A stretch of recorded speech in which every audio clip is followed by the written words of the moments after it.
It's been another week of rolling blackouts, hasn't it? This morning, power cuts have been downgraded to stage 4 and they'll drop further to stage 3 by tomorrow. But the constant power outages have left South Africans grappling with their impact.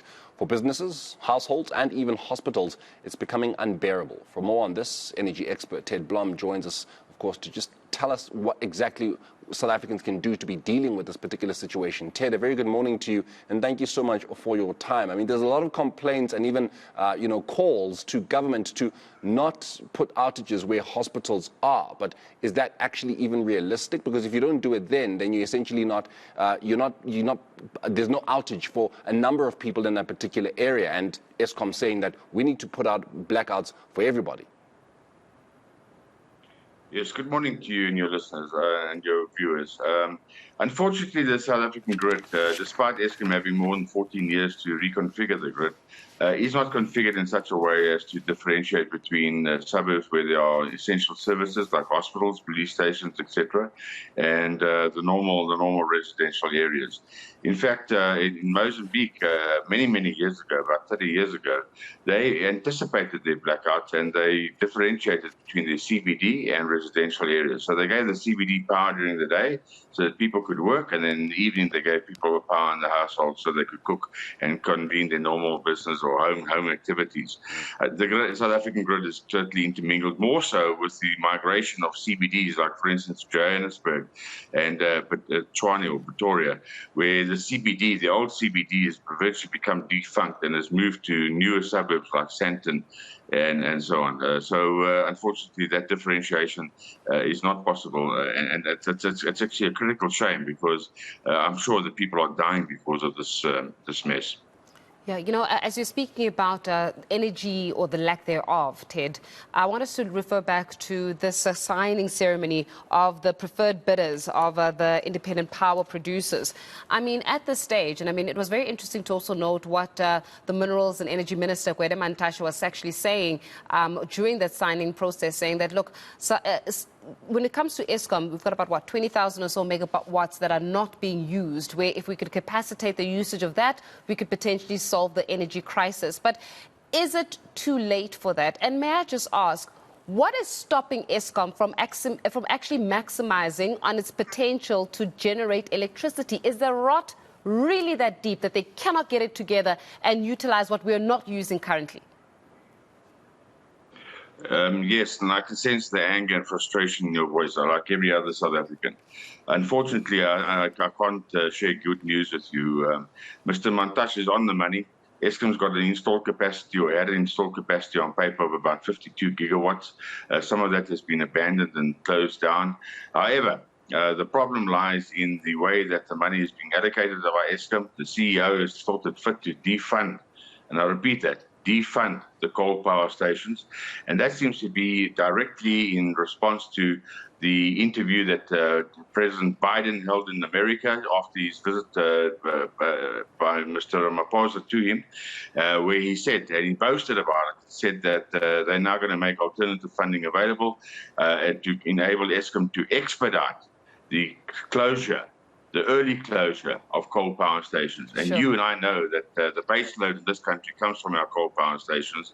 So the bottom line is, if this political maneuvering of the third force or secret agenda is acted out in South Africa, we are going to be sitting in the dark for a very, very long time. I think it's time for people to raise their voices and to make the politicians know that we will not tolerate this type of nonsense, and the defunding of our coal power stations is exactly what's been happening over the last 3 years.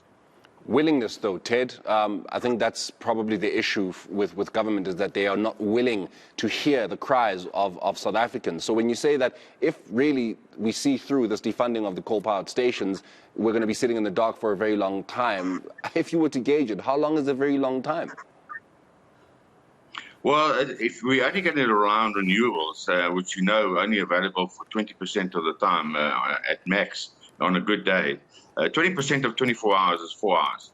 So roughly 4 hours. So I don't know what they expect us to do for the other 20 hours in the day, because the stories that Eskom has been mooting from the World Bank funding is around about 360 megawatt hours, which is 60 megawatts for 6 hours a day.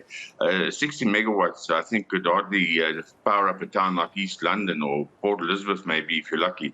So no, we're sitting with a massive crisis, and you know what? The easiest way to make the politicians listen is to tell them that you're not going to vote for them again, and then they'll quickly change their tune.